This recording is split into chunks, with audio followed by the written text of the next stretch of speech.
شو بیدار شو پافی عزیزم، روز جدیدی شروع در جنگل شکلاتی، پر از سرگرمی و شادیت. سلام پافی، چه مسیر آب نباتی قشنگی باریم.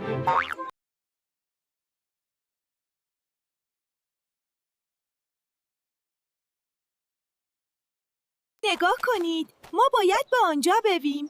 وای، بیا بریم. شگفت انگیز به نظر می رسد.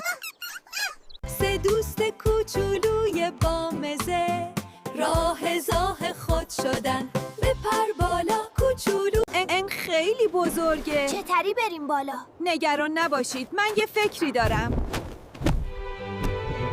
برو بولا کوچولو، مزراه سخت نترس.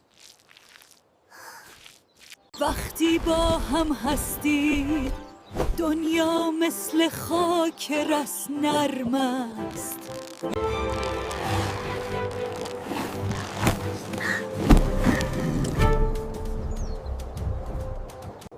بفرمایید بچه ها.